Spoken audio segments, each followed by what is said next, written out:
Hi, it's Jocelyn Hardrick.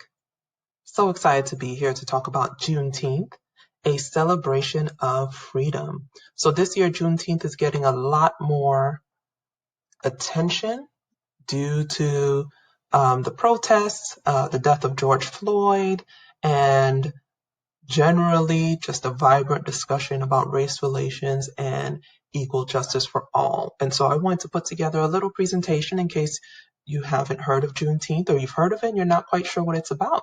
So I'm gonna give you a little history and talk about how it's celebrated and give you some tips about things you can do to celebrate Juneteenth this year. And so what is Juneteenth? So on June 19, 1865, General Gordon Granger rode into Galveston, Texas, and announced enslaved people were now free. So June plus 19 equals Juneteenth. So what is the significance of this June 19th date? Well, there was a delay of getting the news to Texas.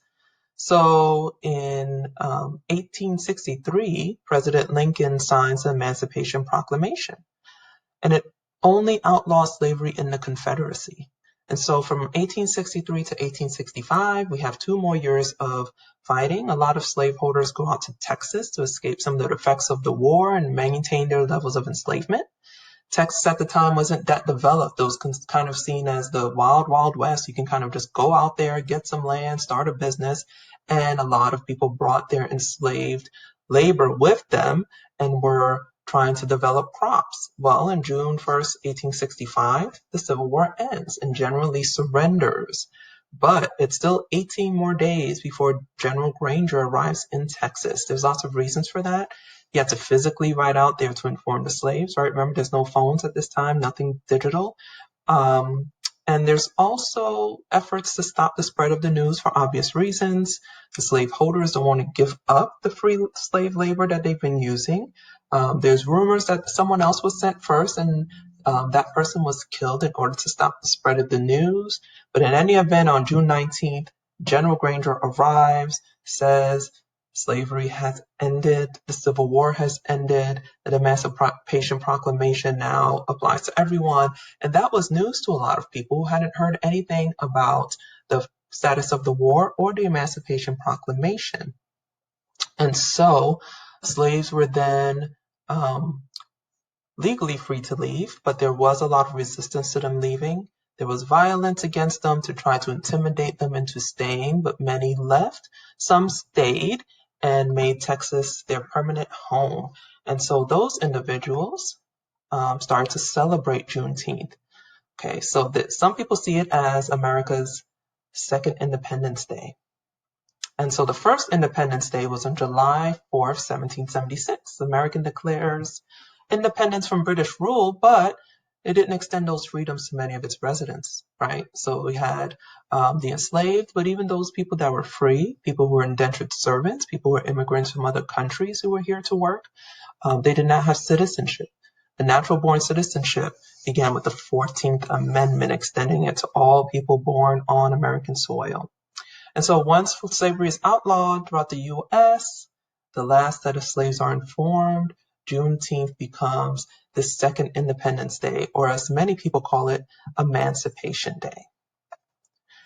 And a lot of states observe and recognize the holiday, but Texas was the first in 1980 to recognize it as a statewide holiday in 1980. And then as of 2020, we have 47 states officially recognizing Juneteenth as a state holiday or a day of observance. And that number is increasing. A lot more states have been recognizing not only as a statewide holiday, but a paid statewide holiday. But Juneteenth is still not a federal holiday. Senator Barack Obama, who later became president and the first Black president of the United States, had co-sponsored legislation to make it a national holiday, but it did not end up being a successful bill that became a law. But there's still efforts to make that happen. And this was news to me. There's a Juneteen flag. As you can see, this beautiful flag was designed by L.J. Graff. It has red and white and blue to signify the American flag, but also it recognizes Texas with the star in the middle, right? The Lone Star State. And it has that larger burst of a star spreading out to represent the spreading of freedom and emancipation of the formerly enslaved people in the United States who would become citizens. And so Juneteenth traditions, you see some lovely people dressed up in their Sunday best to celebrate. And so there are lots of barbecues and outdoor activities and celebrations. But in the 1870s, the Black residents wanted a way to observe and celebrate Juneteenth, and all the public parks were segregated. There was not a park where Black residents were allowed to enjoy themselves. And so they purchased their own land, which is now Emancipation Park in Houston. And so there's a beautiful statue there now to recognize that park and the contributions of those who had the foresight to say, we are going to observe this day and make it a celebration. So one thing that people like to do is create Marcus Garvey salad. It has red, black, and green beans. And Marcus Garvey, if you don't know him, look him up. He was an immigrant from Jamaica who came to the United States and was a leader in the Black community and advocating for emancipation, but also relocation and also financial independence. So he was part of the movement of people who were moving to Africa. Modern day Liberia is one of those countries that was established that way, and pooling their money together to create Black enterprises, buy land, and really create financial independence as well as the freedoms that come with being a citizen of the United States. He was later charged with a federal crime and deported, but lots of people still recognize him as a leader in the Black community. And so the salad is in honor of his contributions, but there's also the red drink. Now, you might have heard of red drink, red juice. Lots of people in the Black community love red juice. I grew up drinking some form of red juice, and it represents bloodshed of slaves, people in the transatlantic slave trade, and the soldiers who fought for freedom. It is also a nod to the Yoruba and Congo cultures that were predominant in a lot of people who were in Texas at the time. Now, those areas represent modern-day Nigeria, Ghana, Togo, Benin, and the Democratic Republic of Congo. If you want more information about that, check out Michael Twitty's blog, Afro Culinaria. And you can make your own red drink. It was traditionally made with like fresh watermelon juice or hibiscus. You can also use strawberries and add it to lemonade. The hibiscus tea is known as sorrel in some countries, really sweet, bright, vibrant flavor and color when you add ginger and sugar. And there's lots of soft drinks that have red colored drink flavors as well that are really popular right now. So these are all a nod to the Juneteenth celebration. What can you do this year to celebrate Juneteenth?